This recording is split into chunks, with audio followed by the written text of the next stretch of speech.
Okay, I think we're recording. Yes? Okay, welcome to our webinar. Am I missing something? What to do when your child's struggling with school and school's unhelpful, but you know something's not right. My name's Adrienne Meldrum. I'll be hosting this evening, and really the goal of tonight is to share some stories and some next steps with you. This webinar is meant for parents of children that may be struggling with school, and you might be here for that reason. So, thank you so much for joining us. So, we'll keep it short and to the point, and you are welcome to reach out and ask us any questions that you might be having. So, our plan for tonight is we'll start with a little bit of story time. We'll talk about the signals of struggle and what to do next, and why there's always hope, and if you feel comfortable, you can share your story with us, but we'll turn off the recording for that part. If you feel comfortable, we'd love to hear from you. So many of the team members here at Made for Math have their own stories and are here because of their passion that they have from having their own struggles with their own children.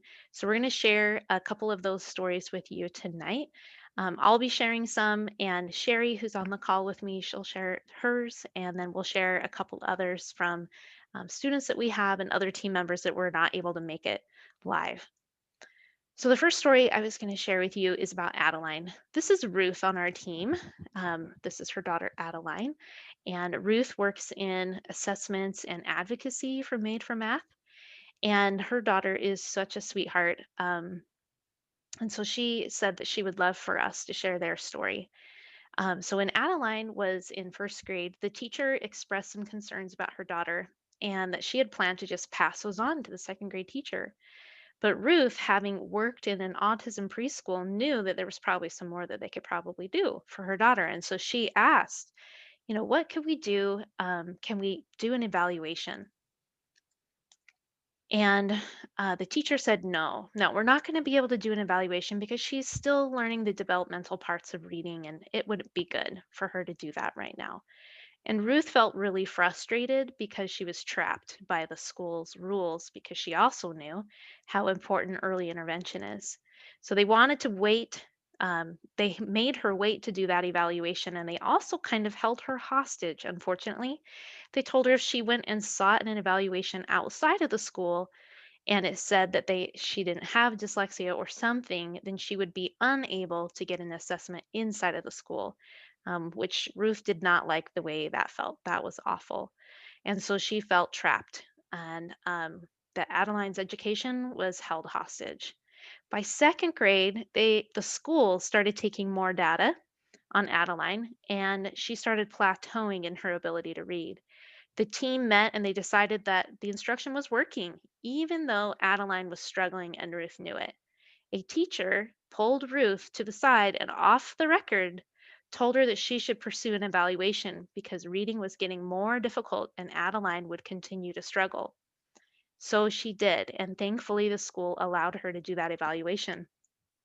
The evaluation revealed that she has dyslexia and that she's twice exceptional, meaning that she's gifted with a learning disability. So she was very gifted in certain areas, but struggled in a lot of other areas.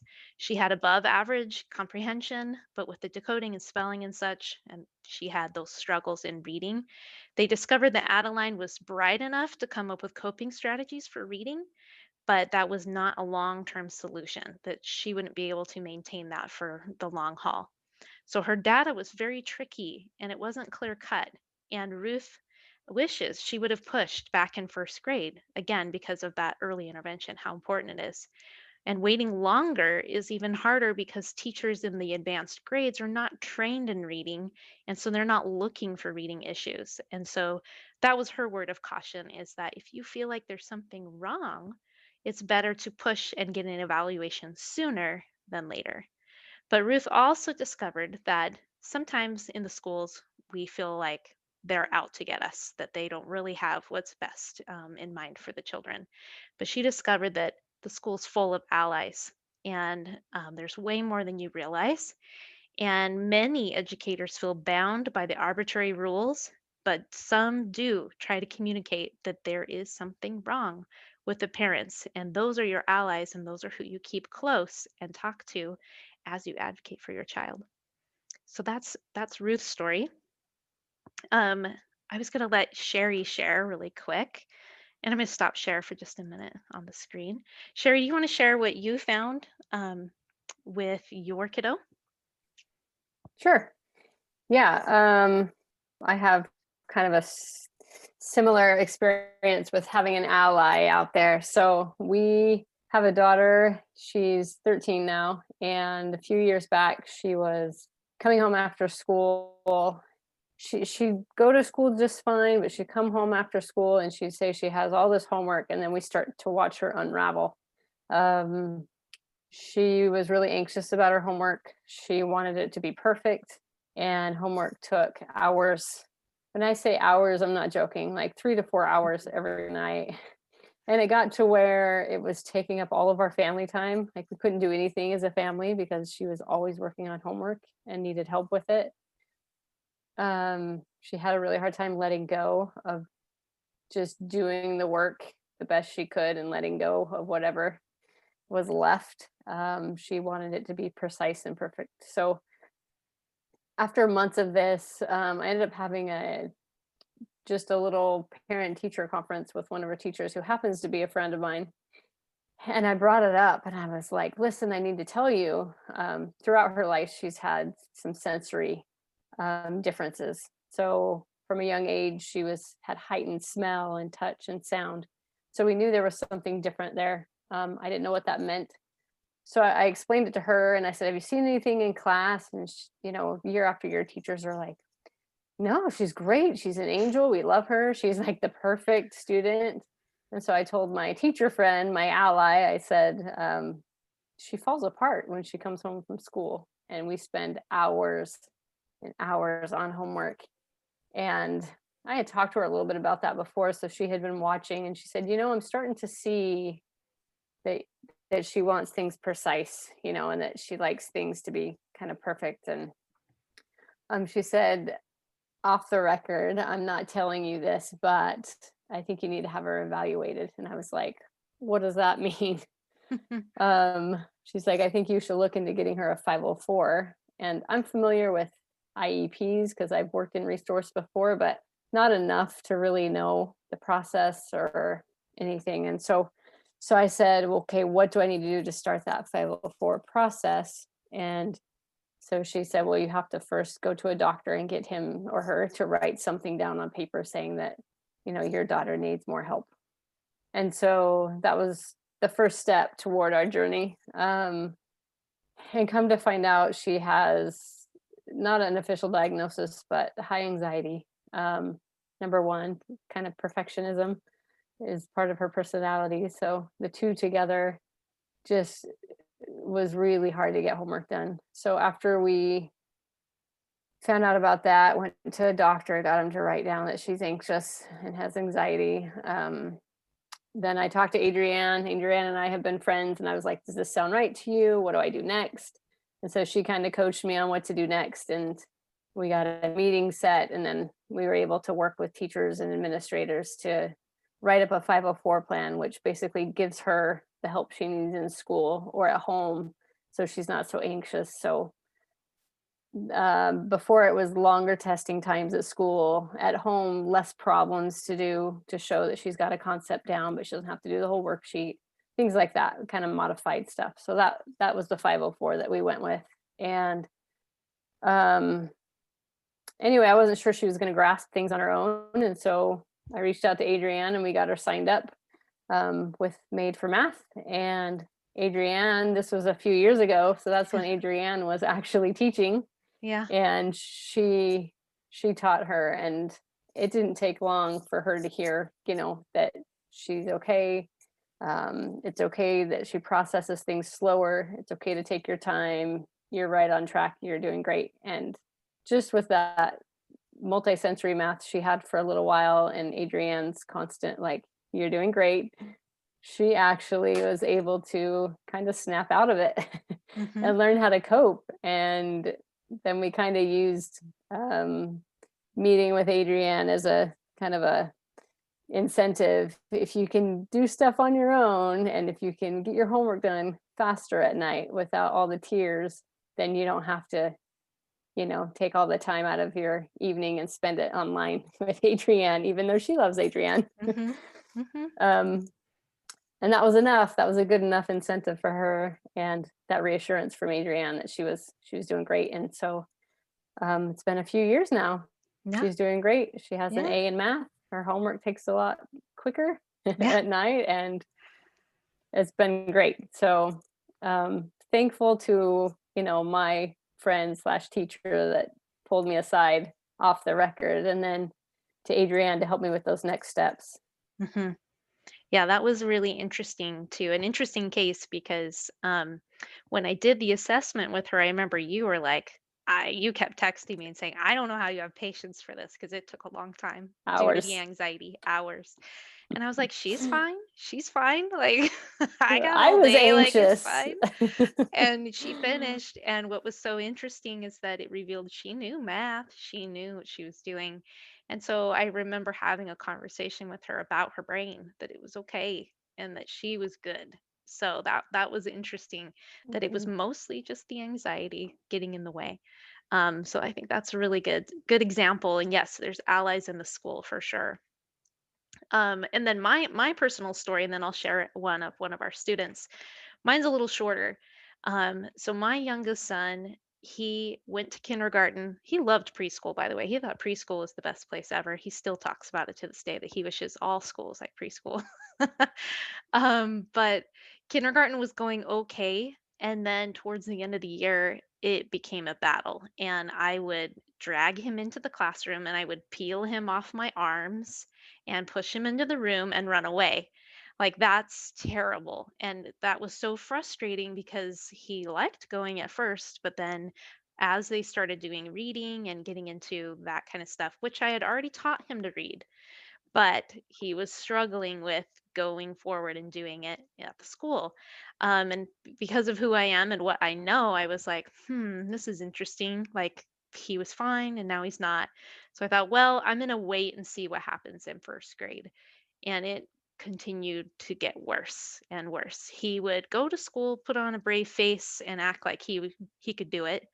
But soon as he would walk in through the door, just like Sherry's daughter would do, he would fall into a puddle and cry, and it would be hours every night, and he was avoiding homework and those kinds of things.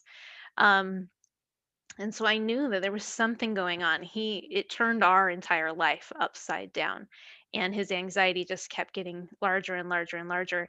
And so when he would get home, it would explode every single night. And so it was really difficult. So just like Sherry, I went to the doctor, told him what was going on, and he said, yeah, that's not normal.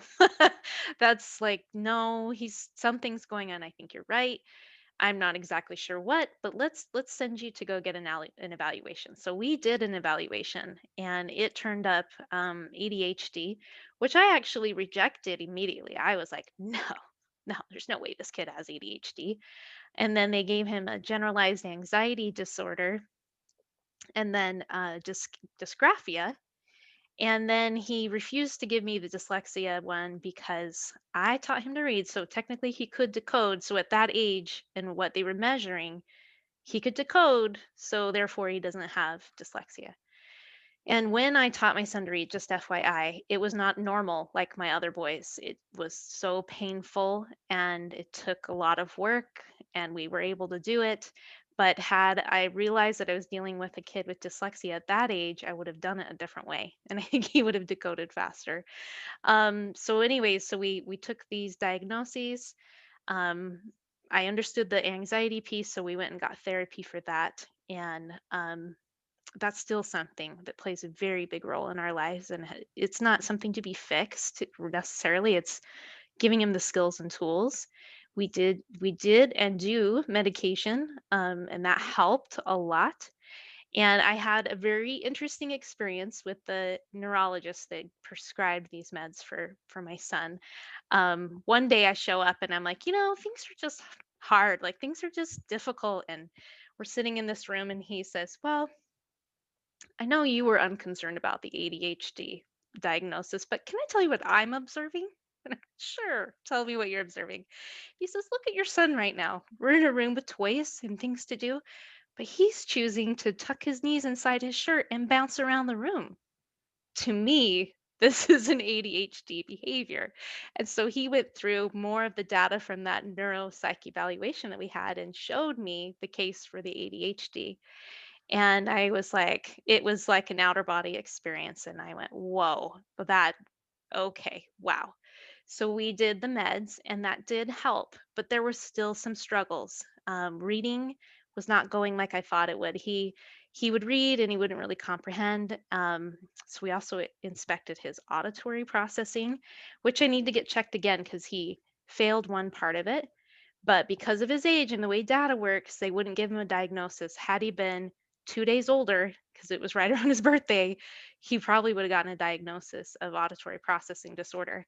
And due to different things, we haven't gotten that official diagnosis. But fast forward to last year, I was like, this anxiety, we've given him so many tools. He's medicated, he's got all these things, but there's still some things with reading that are so hard. Like he's reading and he's not really grasping what's happening. And so we went and had him evaluated again.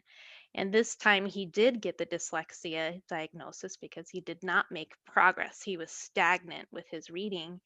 And he was a tricky case again. So apparently, what the neurologist was saying about this one is that he's using all of his brain capacity to decode, so the comprehension isn't happening because it's taking all of his energy. And just like Adeline, it turns out that my son is twice exceptional, very gifted in mathematics, but has this reading issue. So we did some reading therapy, and that was awesome. And when he chooses to use the skills, chooses, because he doesn't use them all the time, he's amazing and he remembers a lot about what he's reading. But sometimes he chooses not to because I struggle to get the appropriate diagnosis. It took us a long time to get the right help because of his age. So that's my story, and it's still progressing. I'm working on trying to put the right things in place, but due to the way school is now, he's actually thriving. He has a computer that he can use to help with the dysgraphia. Everyone does. And the teachers are giving ample breaks and things that he's needing. And so we haven't needed to put a whole lot of supports in place. But when he hits middle school next year, we'll see about that. Might be a whole nother story. Okay, we have one more story we're going to share, and then we'll talk about some signs. So this is a story of Ethan. Ethan is my buddy. He's one of my very first students too that I worked with online.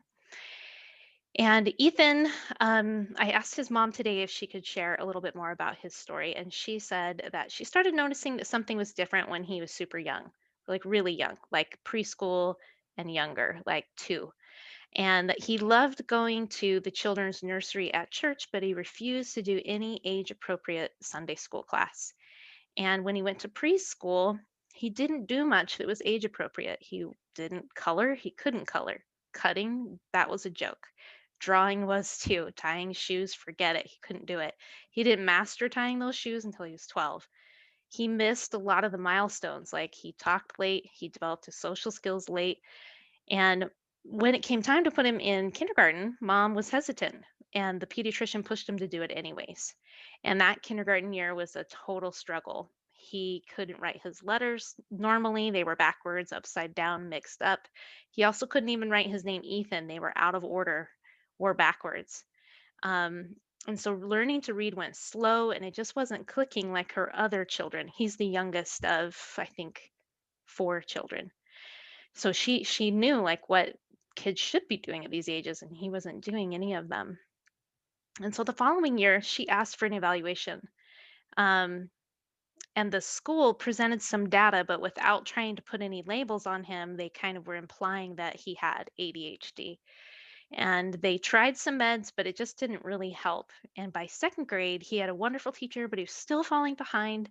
And in third grade, it all came to a head and just exploded. He couldn't fake it anymore. He wasn't progressing. And so mom pulled him out of school and started homeschooling him. And thankfully, a good friend of hers mentioned that maybe Ethan has dyslexia, and this friend knew how to do an evaluation for it and found that he did indeed have dyslexia. So she did some intensive OG reading tutoring, and he was able to get up to grade level with that. And then came in the math struggles. They tried everything, every program you could think of, and everything about math was hard, from memorizing to recalling to doing multi step problems. They were always done out of order, reversing the numbers, you name it.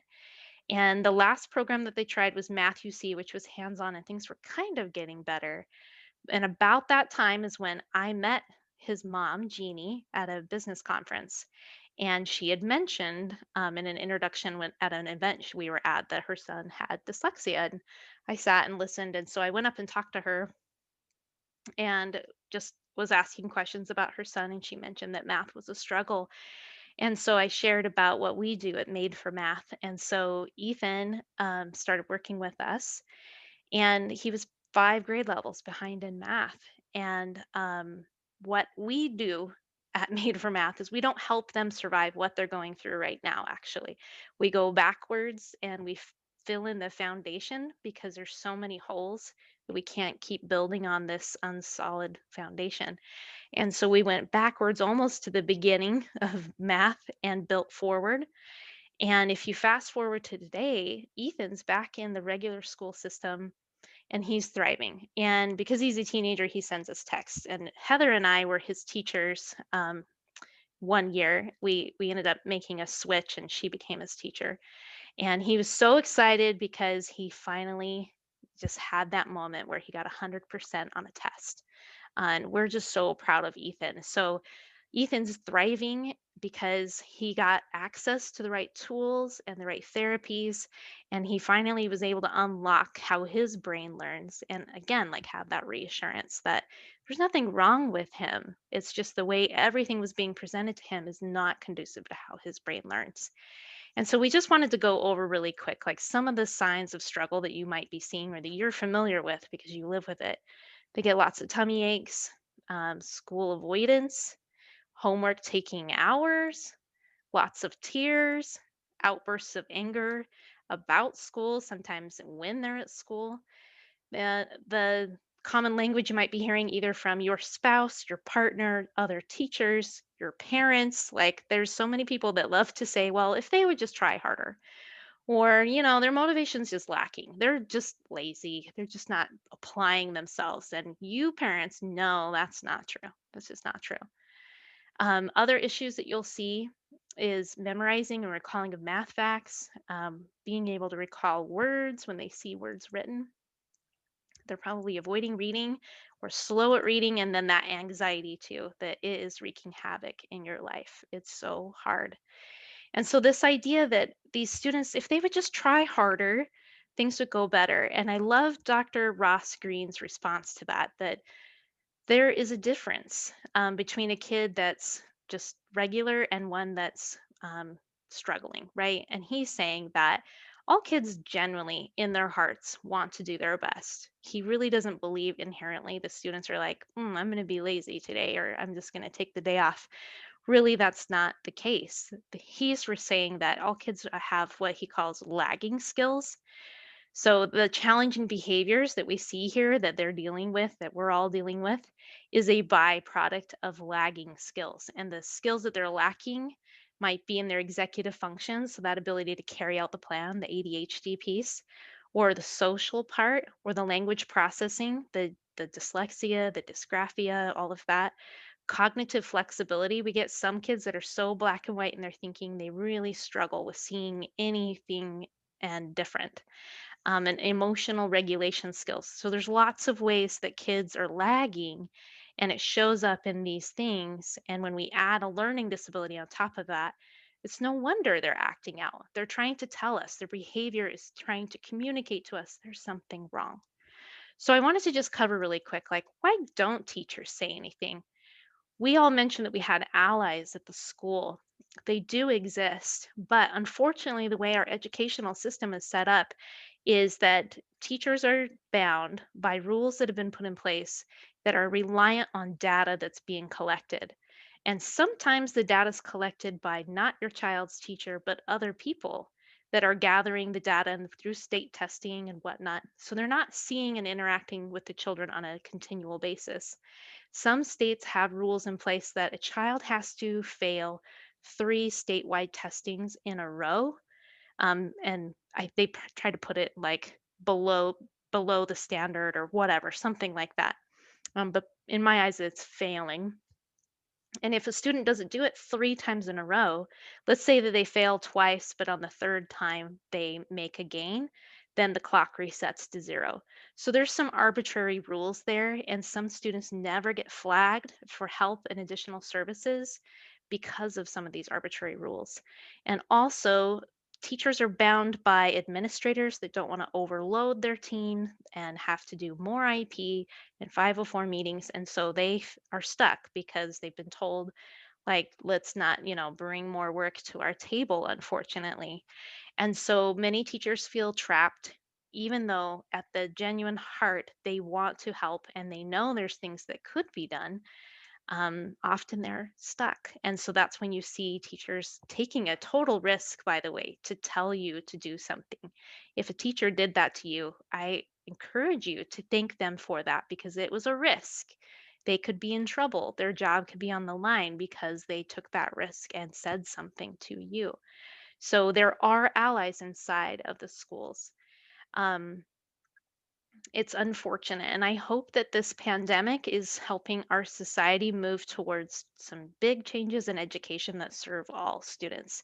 Right now, we're watching that it's a big filter, and lots of children are being filtered out, and they're not able to get the help that they need. So, let's talk briefly about how you can speak up. So, it's easy. Like we said, there's those allies. But anytime that you feel like something's off, something needs to be addressed at the school, it's always wise to go to your pediatrician or your family doctor and express your concerns. Many of them have tools and quick forms they can do, and they pull out and fill them out with you. They can have you take them to the school, and you can start collecting your own data that there's an issue. The other thing you can do is when the assignments start coming home graded, you can keep copies of those and start building your own data. Like, look at what's happening and nothing's being done. We're doing this.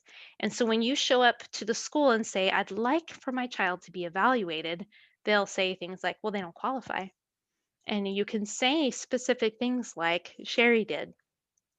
Well, homework's taking us 3 hours. You need to be really descriptive. If you say homework takes a long time, that helps. That's not helpful because the teacher is like, well, what's a long time in your eyes? But instead, if you can say homework's taking 3 hours, or it takes him an hour to write 1 page, or, just be as descriptive and put a time parameter around it to help explain what's happening.